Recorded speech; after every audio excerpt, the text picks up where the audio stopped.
esos horas que tú nos permites, Adonai, te damos gracias. Bendito eres tú, eterno Rey del universo, que nos has dado la vida para aprovecharla, la vida para poder hacer más cosas. Queremos, Adonai, ponernos alineados en tu plan, en esa promesa. Queremos establecernos en tu reino. Danos la oportunidad de crecer aún más y poder aprender más, que hoy sea un día que aprendamos más con todo el mensaje que nos trae nuestra hermana. Bendícela, usa sus labios. Padre, no queremos palabras de hombre, sino que sea tu Ruach HaKodesh, que sea el que nos alimente, el que nos dé esas respuestas de aquellos huecos que todavía hay en nuestras vidas, que tú puedas ir rellenándolos, Adonai, con tu palabra, que es la luz a nuestro camino. Adonai, te pedimos que tomes tú el control y que ates y que enmudezcas todo espíritu contrario que no exalte tu nombre. Padre, seas tú dándonos el entendimiento y la sabiduría y de refrenar nuestra boca si hay algo que no tenemos que decir. Adonai, seas tú. Gracias por este tiempo. Bendice a mis hermanas que están aquí presentes y a las que se añadirán. Gracias, Adonai, en el nombre de Yahshua. Amén y amén. Adelante, hermana Kelita.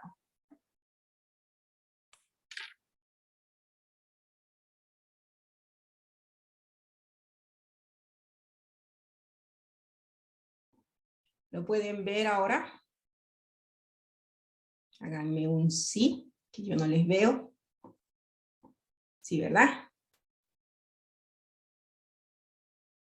Sí, sí, ok, muy bien. Bueno, empecemos entonces. Vamos a seguir exaltando el nombre de nuestro Rey. Y la oración dice así. Baruch Jehová Jecameborá, bendecida Yahweh el bendito. Baruch Jehová Jecameborá Leolam Baed. Bendito es Yahweh, quien es bendito por toda la eternidad. Vamos a hacer también la oración de la Torá. Baruch atah Adonai Eloheinu melech haolam, asher barjar banu mikol ha'amim benatan lanu et torato. Baruch atah Adonai noten haTorah. Bendito es usted, nuestro Elohim, Rey del universo, que nos eligió entre todos los pueblos y nos reveló y nos dio su preciosa Torah. Bendito es usted, abadador de la Torah. Y que sea su Torah que en esta nueva parashá, donde se titula Vayetse y moró, tiene diferentes significados. Puede decir y moró, y acampó, y permaneció, y se estableció, y habitó. Pero yo quiero resaltar ese punto interesante, y moró, no menospreciando los otros sinónimos, pero con un objetivo, así como el Eterno habló este tiempo, esta semana, estos días en mi vida, poderle transmitir de la mejor manera el mensaje de esta porción que me toca, que es Aliyah 2 y 3, que parte desde Bereshit o Génesis 37, del 12 al 36. Yo simplemente voy a hacerle el relato, voy a tratar de hacer uno solo y apurarme un poquito, porque si hay algunas preguntas, hay algo que, por ejemplo, la anterior parashá, quiero abrir un pequeño paréntesis, si hay algo que voy a saltar y ustedes, por cuestiones del tiempo, pueden comunicarse o pueden verla o pueden comunicarse con nuestros pastores, la pastora Brenda, su esposo, el pastor Cartar, si hay preguntas o dudas al respecto. Muchas veces por cuestiones del tiempo, ¿verdad? Entonces, pero el Eterno me ayude y todo el mensaje pueda ser transmitido desde el inicio hasta el final. Dicho eso, comenzamos nuestra parashá. Y como decía, una pequeña introducción al tema, que en este tiempo hemos estado viendo patrones y ciclos de vida de nuestro pueblo. Y desde que fue llamado una copia, Abraham y Sara, para después llegar el hijo de la promesa, Génesis del 21 al 25. Mano a mano se fue alargando o se fue ampliando estos ciclos en cada uno de los personajes o nuestros patriarcas que hasta hoy en día hemos estudiado. Vemos también a Jacob. Y pues esta parashá, esta porción, y desde aquí para adelante, desde los capítulos 37 hasta concluir, vamos a ver que igual ellos mismos hacen este ciclo de vida. ¿Y cuál ciclo de vida? Mano a mano que hemos estado estudiando, hay 3 patrones que nuestros patriarcas han tenido que hacer, ¿no? Y que en los capítulos que ustedes van a, si nos ponemos a recordar un poquito, vamos a ir viéndolo y que se han ido siendo evidente y repetitivo, un ciclo hasta otro. Entonces, ¿qué cosas se han visto? Hemos visto que es en esta porción y de aquí para adelante que la tercera generación viene a morar, a habitar, es decir, a tomar posición de la tierra. Tomemos bien en cuenta esto. Hasta aquí ellos, cada uno, han empezado a tener una nueva forma de vida, una convivencia, una cultura y una costumbre que hemos estado estudiando a lo largo de este tiempo, y ustedes han escuchado que hemos estado diciendo mucho el pensamiento del Medio Oriente, las leyes de donde ellos, o cómo ellos se regían y cómo iban cumpliendo, no dejando de lado lo que es la ley que le estaba enseñando y la instrucción que estaban teniendo a través de nuestros padres celestiales, nuestro Rey soberano, Yud-Heh-Vah-Sebaot, él manifestándose. Y por supuesto, haciendo que ellos comiencen a manifestar a través de sus hechos esa fe obediente al convenio, al llamado, a la promesa, ¿verdad? Entonces, todos esos ciclos de vida, cada uno lo han pasado, ¿no? Y es en esta parashá para adelante que ellos han tenido que salir cada uno y ser enviado y habitar.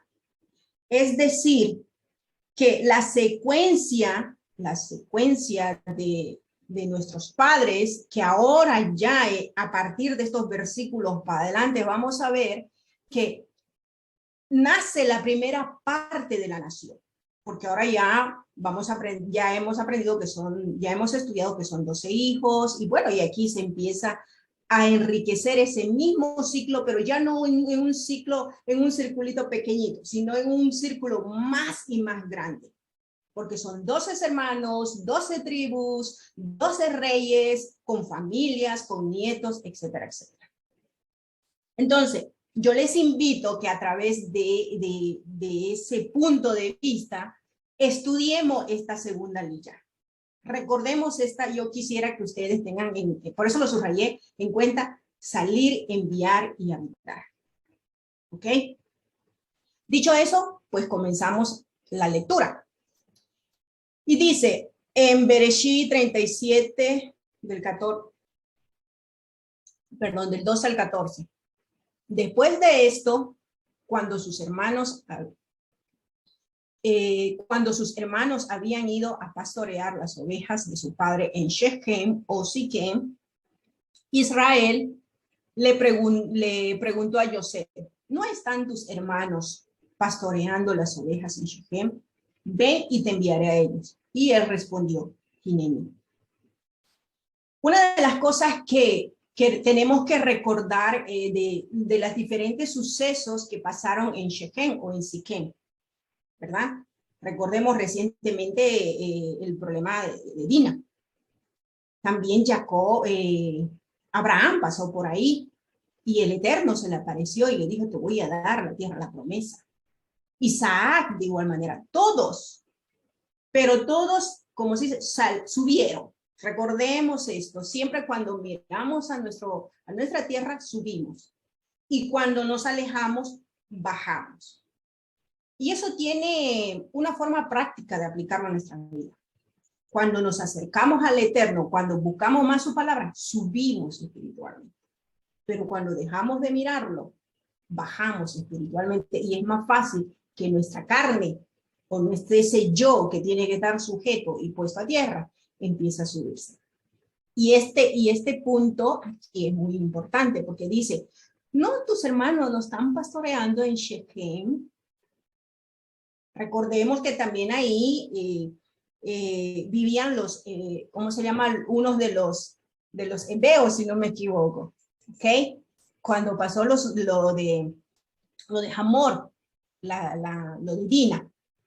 Entonces, panorámicamente no estamos entendiendo y no olvidemos o recordemos más bien los dioses, las adoraciones, la idolatría que había en ese lugar. Bueno, él mandó a sus hijos allá. Recordemos también que los nómadas o seminómadas se movían en base al invierno y al verano, que eso es una de las cuales explicamos precedentemente en la parashá. Entonces ellos enviaron ahí con sus ganados, con sus ovejas, obviamente, para darle buenos pastos. ¿Ok? Eso es muy importante, empezar a recordar y siempre, como se dice, meter y empezar a armar nuestro rompecabezas de toda la parashá de una con otra. También quiero, bueno, y le dice, ¿no? Que vayan allá. Y interesante, empieza ya aquí a nombrarse Israel. Israel le dijo a Dios. Recordemos también que lo mencioné el anterior parashá, que nuestros patriarcas es un representante de Elohim en la tierra. Por eso es que un ángel cualquiera no podía bendecir, como lo que aprendimos en la anterior vez. Entonces, obviamente aquí ya el hecho de que Israel está utilizando su profecía, está utilizando su nombre, su representación a nivel profético. Y le dijo a José, ven, que te voy a enviar. ¿Dónde? ¿Dónde están tus hermanos? ¿Y por qué lo envió? Porque estaba preocupado, porque quería saber cómo estaban, si ellos no se habían contaminado un poco con Shechem, o si no se habían mezclado, o si estaban obedeciendo a lo que es de cuidar sus ovejas. Entonces, ¿cómo podemos sacar un aprendizaje solamente desde estos versículos? En Juan 15, ¿qué dice? 1:5, perdón. Aquella luz venidera que alumbra a todo, venía a este mundo. Y en Isaías 53:1, ¿quién ha creído a nuestro anuncio? ¿Y sobre quién se ha manifestado el brazo de Yahweh? ¿Quién es el brazo de Yahweh? Yeshua. Yeshua. Entonces, como dije, Israel enviado a su hijo. Entonces, Yahweh enviando a quién? A su hijo, Yahshua. Ahora, es en esta parashá donde se empieza a evidenciar el paralelismo de Yeshua con Dios. Vamos a empezar a descubrir grandes puntos en esta parashá. Y dice, continuamos leyendo, y le dijo, ve ahora a ver si las cosas se están yendo bien con tus hermanos y las ovejas. Tráeme noticia de regreso. Así que lo envió desde el valle de Hebrón y se fue a Shechem. Ok, ahí le puso una línea de dónde partió, hacia dónde. Entonces ellos se habían apartado, lo habían mandado. Entonces, y de igual manera, ¿qué es lo que nos dice, por ejemplo, perdónenme que se me escapó aquí. No sé. Ok. Entonces, en Juan 1:9 dice, aquella luz venidera vino a alumbrar y venía a este mundo. Yeshua vino a través de ese mandato en el tiempo preciso a que se haga visible del Elohim invisible, ¿verdad? En el tiempo en el cual el Padre envió, hace 2000 años atrás. Y por cualquiera se puede preguntar por qué envió, era el tiempo. Lo mismo como hizo Israel enviando a Joseph, ¿no? En el tiempo en el cual él dijo, me preocupan mis hijos, quiero saber cómo están, si siguen haciendo lo que les dije, o si al el hecho de que se han apartado del lugar de Hebrón, Israel, pongámosles el punto de santidad mayor, ¿no? Y si ellos al apartarse, no se han mezclado. Continuemos, sigamos descubriendo. Yendo por el camino, dice, donde un hombre lo encontró andando errante por el campo y le preguntó, ¿qué estás buscando? ¿Qué estás buscando?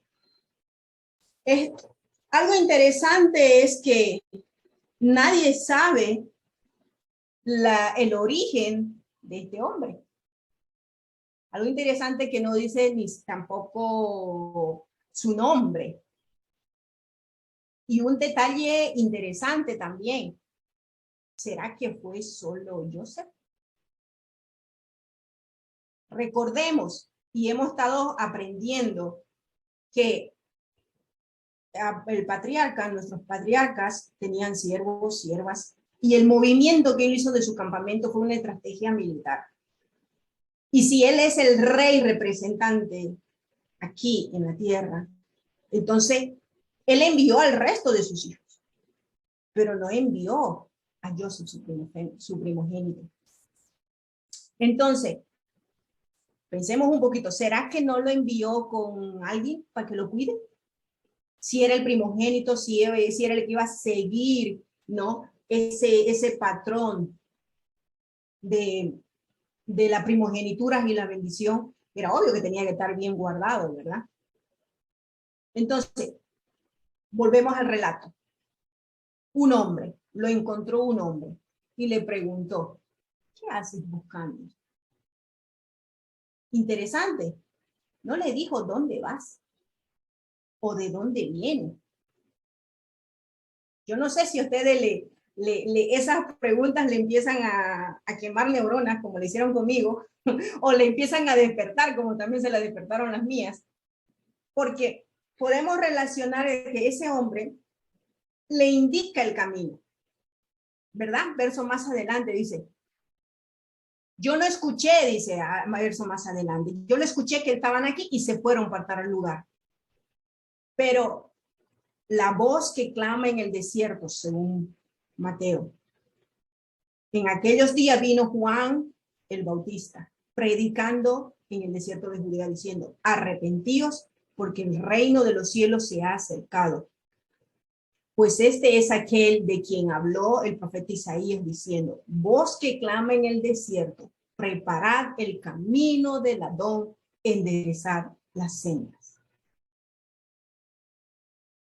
Desde Génesis 37, una profecía de que ya Juan el Bautista iba a preparar el camino al Mesías Yeshua. Estamos haciendo el paralelismo. Sigamos estudiando.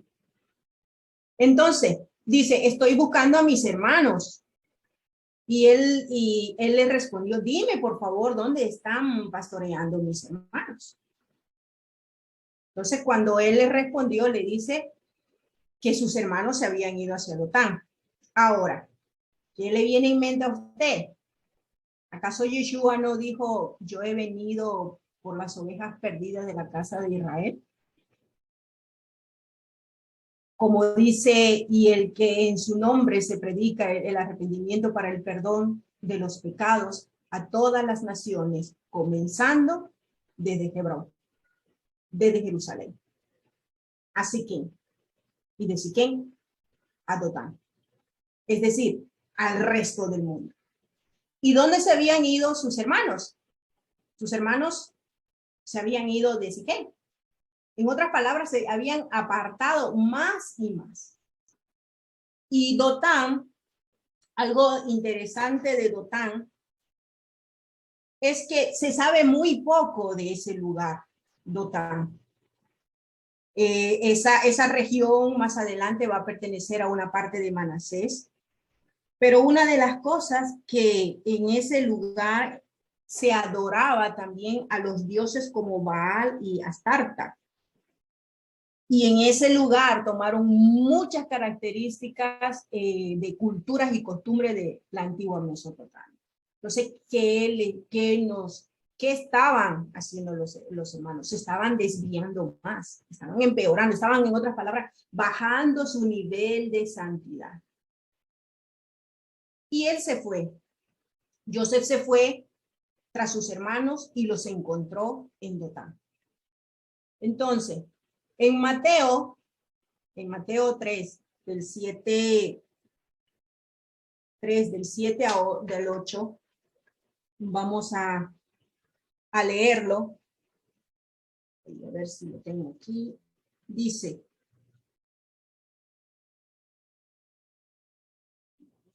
denme un minutito.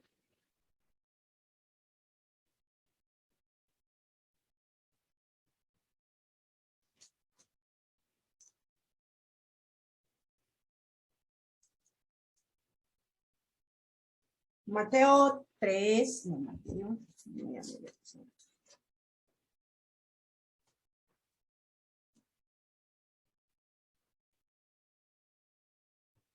del 7 al 8. Cuando Yeshua le dice, al ver él que muchos de los fariseos y de los saduceos veían en su bautismo, les decía, generación de víboras, ¿quién os enseñó a huir de la ira venidera? Haceos pues frutos dignos de arrepentimiento. Es decir, que nuestro precioso Yeshua HaMashiach vino por las ovejas perdidas y vino también incluso por todos nosotros, empezando desde dónde, empezando desde Judea, de Samaria, como dice, ¿no? El mismo el Evangelio, como lo dijo que lo iba a esparcir, comenzando de Judea, de Samaria y hasta lo último de la tierra. Pues justamente vino por eso, empezando de lo que está más allá lejos hasta nuestros pies, hasta nuestros propios hermanos Judá. Recordemos que Judá van a ser uno de los primeros que realmente van a recibir al Mesías. Nosotros ya lo tenemos en el espíritu, en nuestro corazón, pero ellos lo van a poder ver y evidenciar, ¿no? En su momento, cuando llegue el sonar del shofar, y pues ellos lo van a recibir y después nosotros. Continuamos aprendiendo. Dice, ellos los vieron a la distancia y antes de que él llegara donde ellos estaban, ya estaban maquinando matar. ¡Wow! Interesante. Ya ellos estaban maquinando de decir, lo vamos a matar. Mira, ahí viene el soñador. Y en Juan 11, del 14 al 53, vemos que se reunió todo el Sanedrín y sobre todo Anás y Caifás para empezar la conspiración y ponerse de acuerdo a matar a Yeshua. Eso también lo podemos ver en Hechos, donde un hombre dice, ¿no? Y donde ponen testigos falsos para acusar al Mesías. En Mateo también 26, 59, son los falsos sacerdotes, si queremos decirlo así, porque eran convertidos en realidad, así Caifás, hicieron el complot y compraron testigos. Entonces están maquinando también ellos matar al Mesías, como aquí sus hermanos están maquinando matarlo.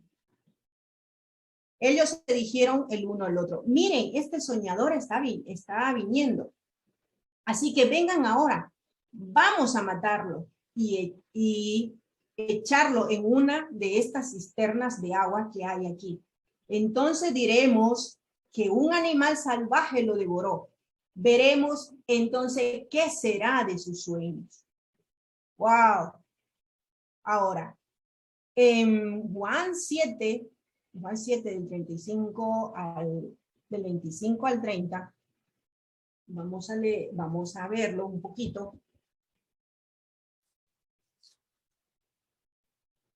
era donde Yeshua, nuestro Mesías, cuando entra a Jerusalén, ¿no? La gente empezó a decir, ¿no es este al quien busca para matarle? ¿Cómo así está públicamente entre nosotros? Entonces, Yeshua, él, como veía que ya estaban mandándose ese complot, hasta ese momento, porque no era su tiempo, ninguno le echó mano, pero como procuraban matarle, él ya tenía un poco de cuidado de no estar tan públicamente. Entonces vemos el paralelismo también aquí, de que así como los fariseos y con esta gente, con este complot que se levantó, ¿no?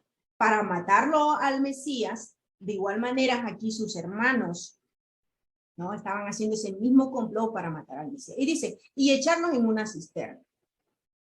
Yo no he tenido la experiencia de una cisterna, de ni siquiera verlo, solamente conozco el pozo con agua, pero lo que pude aprender en este periodo, muchas de esas cisternas, sus profundidades, ¿no? Algunas son largas, pero su objetivo de esa cisterna es, aparte de tener agua, también era una especie de cárcel, también era una especie de meter a los prisioneros, ¿ok? Entonces su objetivo de ello era que realmente, como lo dice aquí, un animal salvaje lo mate, ¿no? Pero espiritualmente, ¿qué le querían decir? Que se calle la boca. Como ellos vimos ayer que él le había contado los sueños, entonces esa envidia se fue acrecentando y esos celos de la revelación del Eterno hacia Joseph, ¿no? Aquí se estaba acrecentando a tal punto de encarcelarlo, si queremos, y que su sueño no se cumpla. Y pues de la misma manera vemos que cuando nuestro Mesías Yeshua empezó a hacer su ministerio y llamado, este complot también de algunos de los Sanedrín con sus aguaciles y la gente, falsos testigos, también empezaron a amarse ya poco a poco y públicamente provocando. Si ustedes se acuerdan, ¿no? En algunos momentos le hicieron preguntas para provocarle, para ver qué es lo que Yeshua respondía y para que a través de eso poderle acusar y que ellos puedan decir, ok, has blasfemado y por lo tanto también te mereces la muerte. Es decir, callarte, cerrarte la boca. Seguimos con el relato. Pero cuando Rubén oyó esto, él lo salvó de ser destruidos por ellos y le dijo, no debemos tomar su vida, hermanos, no debemos tomar su vida. Entonces, ¿con qué lo podemos relacionar? No derramen sangre, añadió, que no quería que derramen sangre. Lo vamos a relacionar, dice, echémoslos en esta cisterna aquí en el desierto, pero no pongan ustedes mismos las manos sobre él. En Juan 19, el 6 y el 5 y el 6 y el 15, Pilato dice, ¿no? Que no quería matarle. ¿Se acuerdan ese relato? Cuando Yeshua se presenta delante de él y le pregunta si era el Cristo y él le dice, tú no me respondes si yo tengo autoridad para quitarte o no, y al no quitarte la vida o dejarte libre, y sin embargo Yeshua le dice, si esa autoridad no viene de arriba, tú no la tienes. Pero aquí aquí vemos, así como Rubén, su hermano como primogénito, él reconocía la responsabilidad que tenía. ¿Okay? Entonces dijo, no lo matemos, no nos manchemos las manos. Yo creo que ustedes se recuerdan la evidencia cuando Pilato también dijo, no quiero matarlo. Yo no encuentro nada en este varón. Díganmelo ustedes, júzguenlo ustedes. Y vemos y ese como se dice, tira y mola en italiano, ese ir y venir de las responsabilidades, ¿verdad? Entonces vemos que en Juan 19:2, Pilato, cuando Yeshua estaba delante de él, Pilato hace el gesto de lavado de manos, yo no me hago responsable. Pero la insistencia de sus hermanos acá, de José, era de meterlo y de matarlo a la cisterna. La insistencia de los fariseos, de este grupo, de este complot, era matarlo y desaparecerlo. Por eso vemos que ellos dicen, fueran, échalo, crucifíquelo. Los principales del Sanedrín y los alguaciles, y las personas incluso que estaban comprando, que habían sido compradas para dar un falso testimonio. Sigamos aprendiendo. Entonces, y sucedió que, pues cuando José llegó, vemos que sus hermanos los agarraron, le sacaron su túnica de colores que él tenía puesta y lo pusieron en la cisterna. De la misma manera vemos que en Juan 19, de 3 y 2, cuando lo agarraron los soldados, después de que le entregaron los alguaciles o la guardia de seguridad de los sacerdotes, ¿qué hicieron? Hicieron una corona y lo vistieron, ¿no? Con una túnica en son de burla. Pero que más adelante, cuando lo desnudaron, obviamente echaron suerte después a su túnica o a sus vestidos.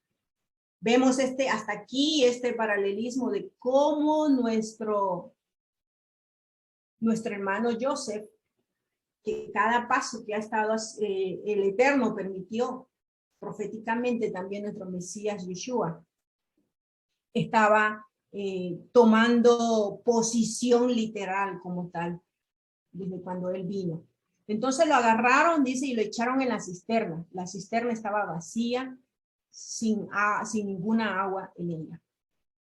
De la misma manera, en Isaías 53:6 dice, todos nosotros como ovejas nos descarriamos, cada cual se volvió en su propio camino.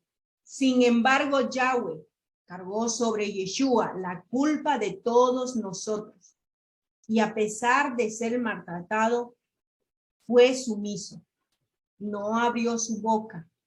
Como cordero fue llevado al matadero, como oveja que ante sus trasquiladores está muda. Él no abrió su boca. Y vemos lo mismo que sucedió con Joseph. Él no dijo hermanos, o tal vez, no lo sabemos. Pero él fue puesto en la cisterna para callar su boca. Y dice después, en Isaías 53:8, después de arresto forzado y sentenciado, fue llevado fuera. ¿Quién lo declarará en su generación? El que él fuera cortado de la tierra de los vivientes. Por las transgresiones de mi pueblo fue llevado a muerte. Yeshua, nuestro Mesías, cuando fue arrestado, también él no abrió boca. También él simplemente estaba cumpliendo mano a mano de muchas profecías. Y en esta porción es una de ellas. Que paralelamente, obviamente con toda la amplitud de la magnitud de la maldad de ese tiempo, de ese periodo, iba a caer sobre él.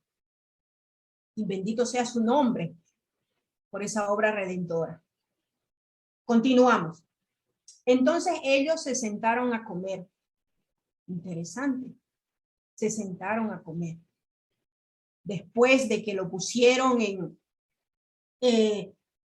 la celda para que muera ahí, para que un animal lo mate, ¿no? O muera de hambre, o muera, quién sabe, la profundidad del oxígeno, ahí estaba tal vez algunos gases, no lo sabemos. Pero el objetivo era de que él deje de vivir, de existir y de que sus sueños se cumplan.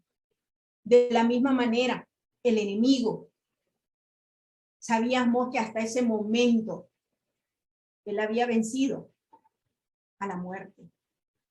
O sea, la muerte era irreparable.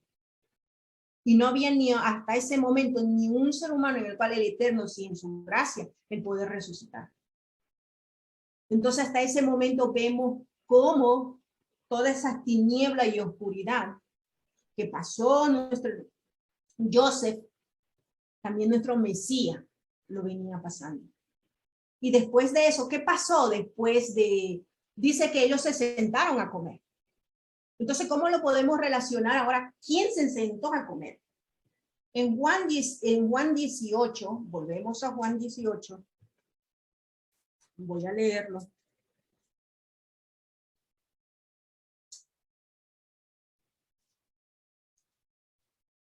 Cuando a Yeshua lo lleva de la casa de Caifás al pretorio por la mañana, dice, ellos no entraron para no contaminarse, para poder comer pesa. Así como allá lo esclavizaron y lo metieron, esa noche cuando fue levantado nuestro rey soberano, ellos se sentaron a comer pesa. Por eso no entraron. Sí, sigue el relato. Mientras alzaron la mirada, vieron delante de ellos una caravana de ismaelitas viniendo de Gilgal sería. ¿Quiénes son estos ismaelitas? Es un primo hermano. ¿Te recuerdan, no? Las generaciones de dónde vienen los ismaelitas. Entonces, ¿quiénes son los ismaelitas de ese tiempo de Yeshua? Los justos de las naciones. Los justos de ese momento, como José de Arimatea, como Nicodemo, como Miriam Magdalena. Todos aquellos que en ese tiempo siguieron con Yeshua, aprendieron, y que no eran propio judío, algunos sí, pero que otros, justos de las naciones, primos hermanos, vinieron y estuvieron con el Mesías ahí. ¿Trayendo qué? Que traían los camellos de nuestros hermanos ismaelitas. Traían resinas aromáticas, bálsamos, opio, y lo llevaban a Misrayim. ¿Qué hizo Miriam Magdalena? Quebró el frasco, ¿verdad? Un perfume muy costoso y ungió los pies de nuestro rey. ¿Qué hizo Nicodemo según Juan 19 del 39 al 40? Cuando Yeshua murió, bajó, lo hizo bajar y obviamente preparó, le puso aceite, le puso especies al cuerpo del Eterno para ser puesto ya en la tumba. Entonces los justos de las naciones se encargaron también del cuerpo y ungieron antes y después del cuerpo de nuestro Mesías.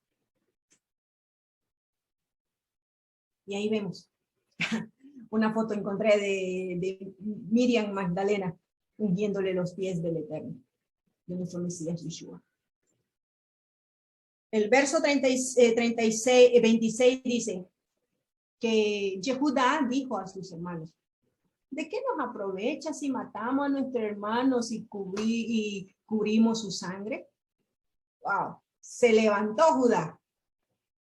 Se levantó Judá con intenciones de negocio, con intenciones no buenas. Se levantó Judá y dijo, ¿qué vamos a ganar si esté ahí? Mejor vendámoslos a los ismaelitas, en vez de matarlos y que nosotros ensuciemos nuestras manos. Después de todo, es nuestro hermano y nuestra propia carne. Y sus hermanos prestaron atención y así hicieron. Con Yeshua, ¿qué pasó aquí? Antes de entrar con Yeshua. Interesante es que cómo lo van a vender a los islamitas. ¿Y qué tal si los islamitas decían, ay, pero si este es el hijo de mi tío, yo lo llevo a su casa, ¿Por qué me lo están vendiendo? ¿No creen que no podía haber existido ese capítulo en este relato? ¿O haya existido ese tipo de pensamiento?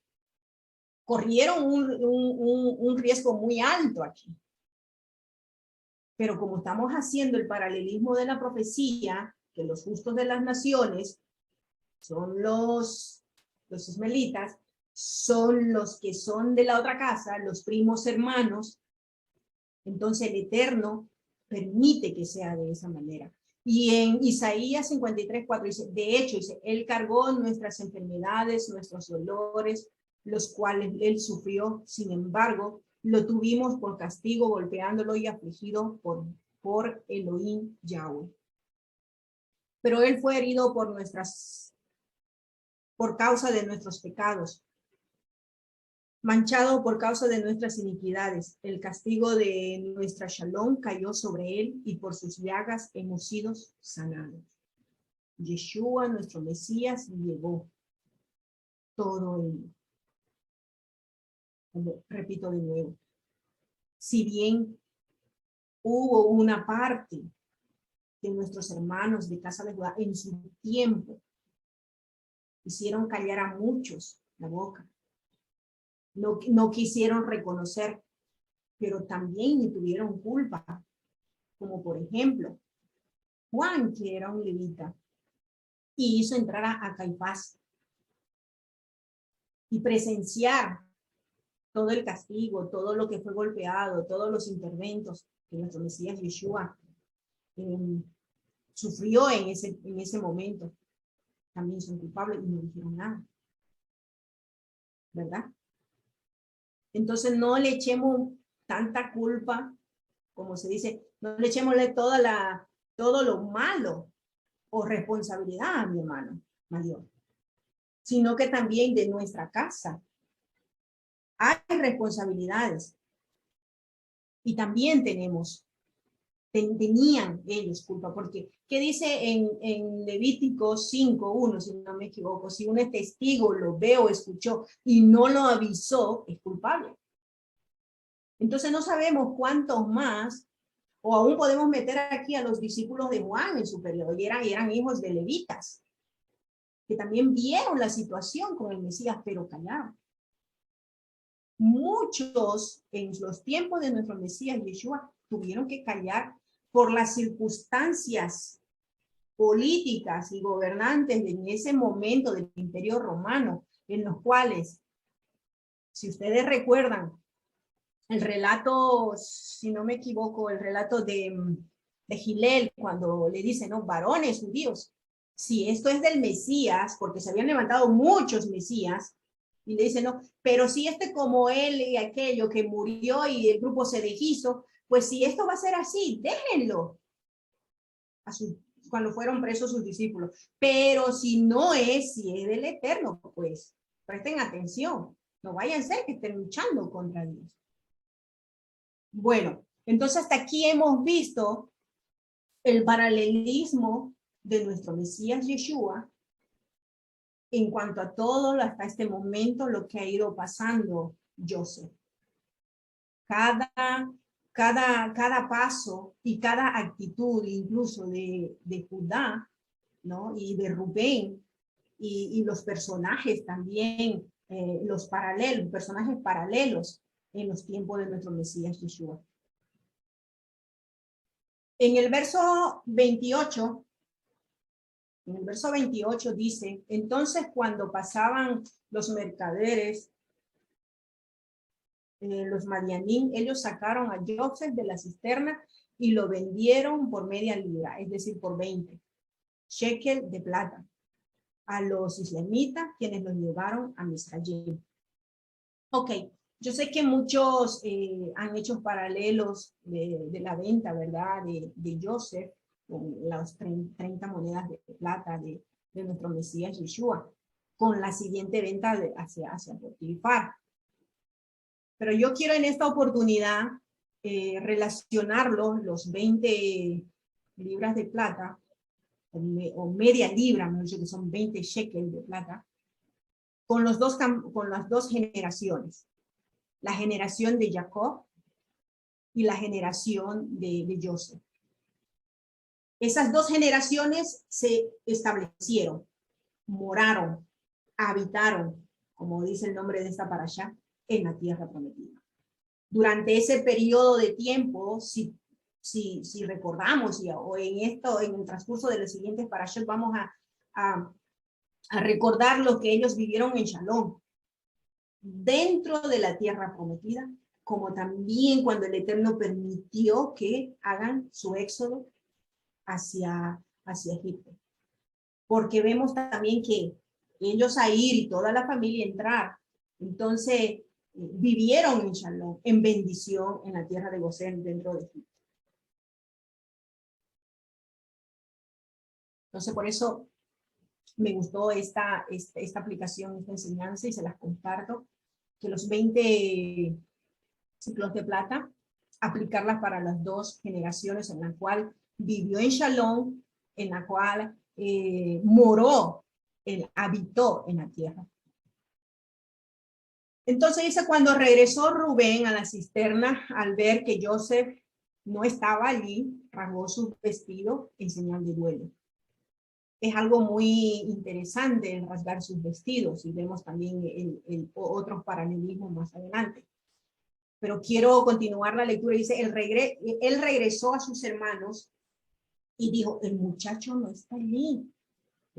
¿A dónde puedo ir ahora?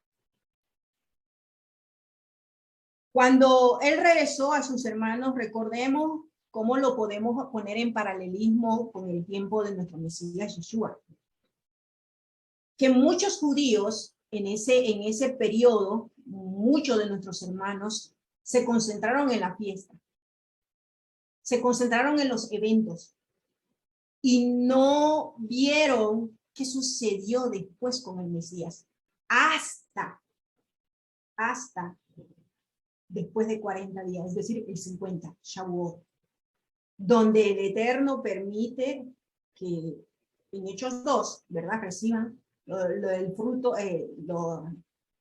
reciban al Espíritu Santo, y que obviamente a través de eso empiece a divagarse y a extenderse el Evangelio.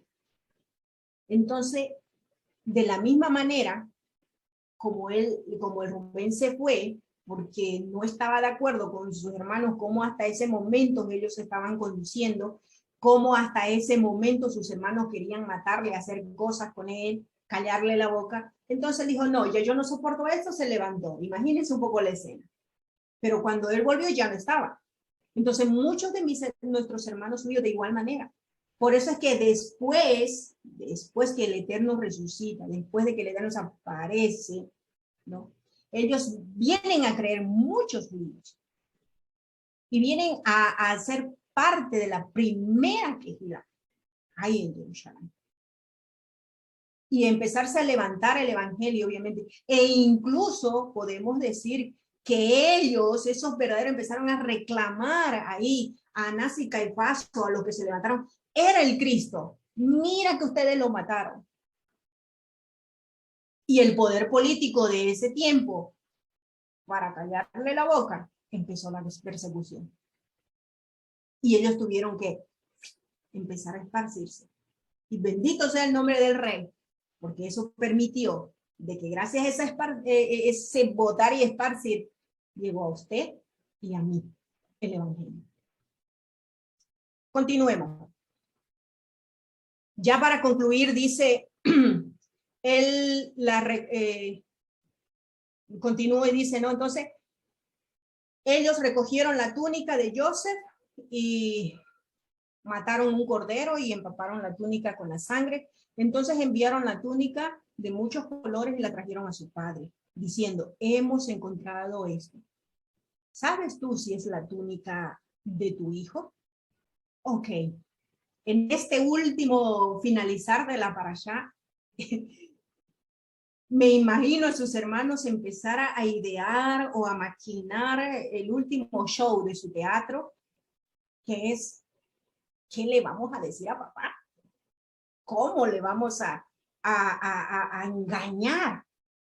Y empezaron ellos a hacerse la escena para ver cómo reacciona su papá. Entonces, cuando se la presentaron la túnica, él la reconoció y gritó y lloró. Dice, es la túnica de mi hijo, un animal salvaje, dice, y un animal salvaje ha rasgado a José en pedazos y lo ha devorado. Una bestial salvaje lo ha llevado. Perdóneme, pero es que no logro ver aquí. Una bestial salvaje se lo ha llevado a José. Jacob se rasgó su ropa y poniendo cilicio alrededor de su cintura guardó luto por su hijo por muchos días. Es decir, que él al reconocer, ¿no?, el vestido de su hijo, sabía que ya estaba sucediendo un punto muy importante, que lo voy a decir enseguida. Pero él dice guardó luto por muchos días, por siempre. Él por siempre guardó luto. ¿Y por qué guardó luto? ¿Y por qué dice más adelante que lloró?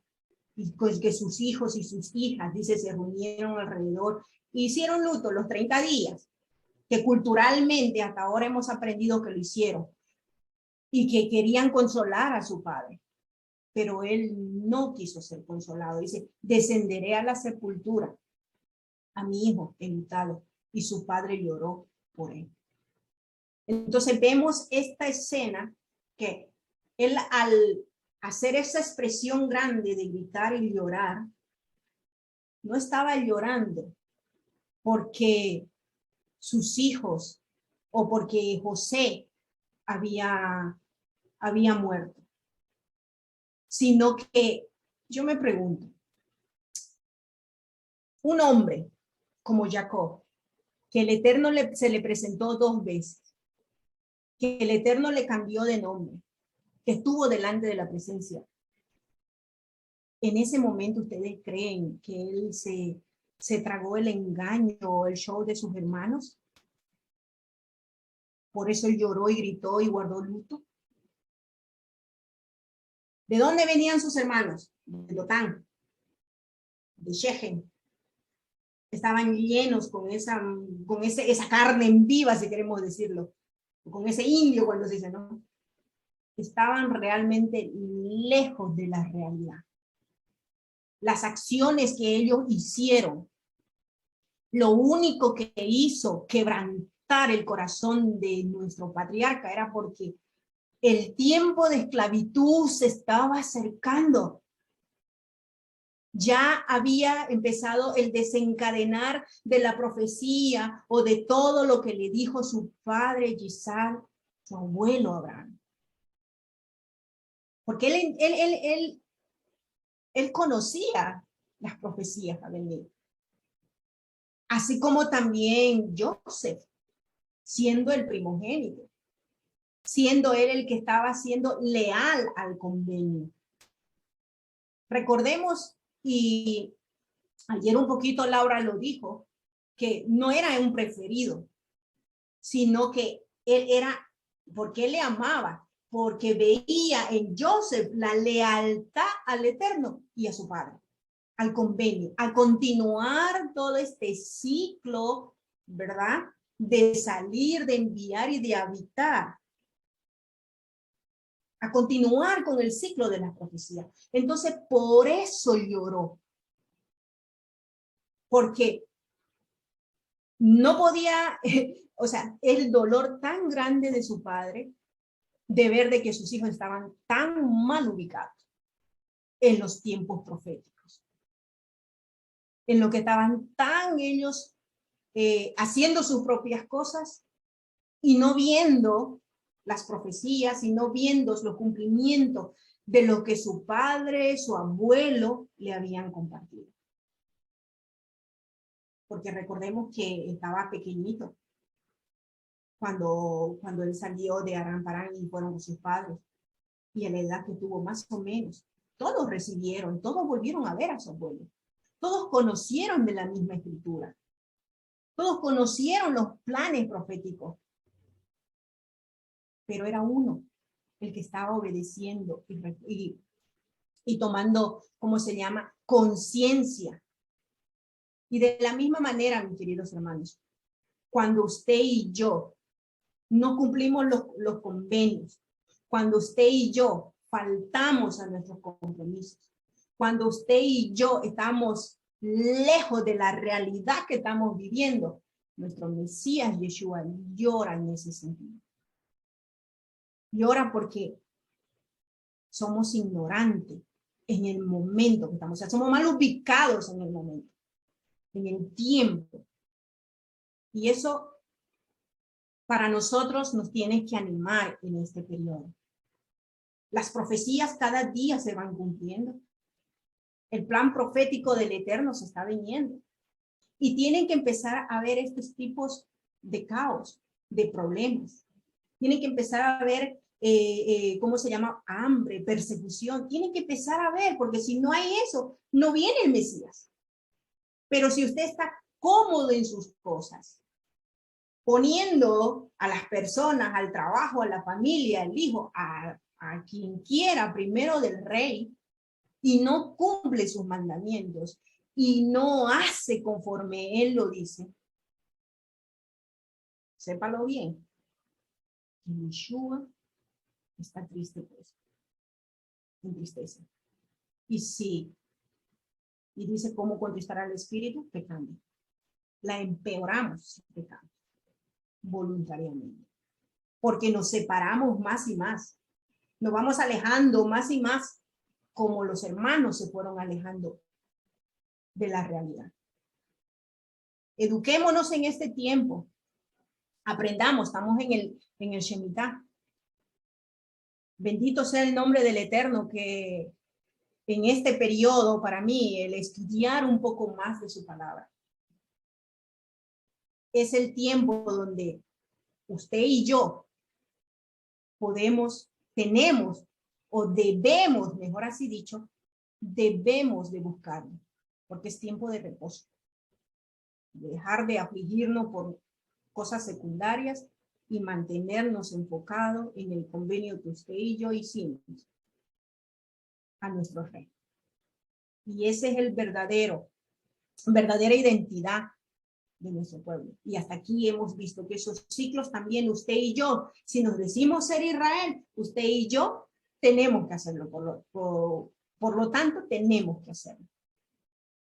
¿Ok? Que el Eterno les bendiga y nos guarde y continúe a seguir revelando de su palabra. Baruch Hashem. Amén. Baruch Hashem, gracias hermana Kelita, muy excelente enseñanza. Gracias por enseñarnos y porque el Eterno está revelando aún más cosas a su pueblo, y esto nos lleva a analizar mucho lo que hemos aprendido el día de hoy. Esta aliyá número 2 y número 3 nos lleva también a ver cómo nos está revelando ya desde Génesis lo que iba a suceder con nuestro Mashiach Yahshua, y todo lo que nos está llamando a darnos cuenta de que otra vez nos está recordando que en el versículo 35, como decía la hermana Kelita, Jacob él rehusó, porque nos revela otra vez y nos está otra vez recordando que a los patriarcas no se le podía engañar. Vemos aquí que él era el prototipo también del Padre, nuestro Abba Kadosh. Él era el que estaba representando en este momento, porque un patriarca representa a Adonai en la tierra. Y vemos de que él rehusó, porque él sabía todo lo que se estaba viniendo, y vemos que se estaba viniendo era quitar la comodidad, quitar que los hijos estaban alejando de la Torá y más de la Torá. Y recordemos que hay un versículo que dice que mejor es que entremos en un ojo al reino que nuestra alma se vaya al infierno. Recordemos ese versículo, y tal vez este momento de la esclavitud los iba a hacer acercarse más, confiar más, y porque estaban llegando a un momento de la de la comodidad. Los hermanos de José se estaban alejando más del Eterno, y por eso esto es el comportamiento que vemos aquí, que ellos estaban planeando, estaban maquinando. En sus mentes no había nada de Torah, no había misericordia, sino que había solamente maldad. Y me gusta mucho este camino que nos llevó para poder relatarnos la vida de nuestro Mashiach Yahshua. Nuestra hermana Kelita lo ha hecho muy bien en cómo lo expuso y darnos a conocer que todas las cosas estaban por suceder. Y ahora estamos en ese tiempo que nosotros tenemos que darnos cuenta que nuestra redención está cerca. Y este versículo también que me compartió mi hermana Laurita decía en Lucas 21, versículo 28, dice: cuando estas cosas comiencen a suceder, ergíos y levantad vuestra cabeza, porque vuestra redención está cerca.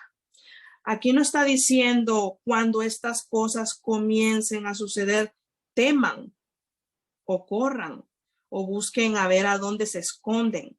No, aquí nos está diciendo que levantemos cabezas.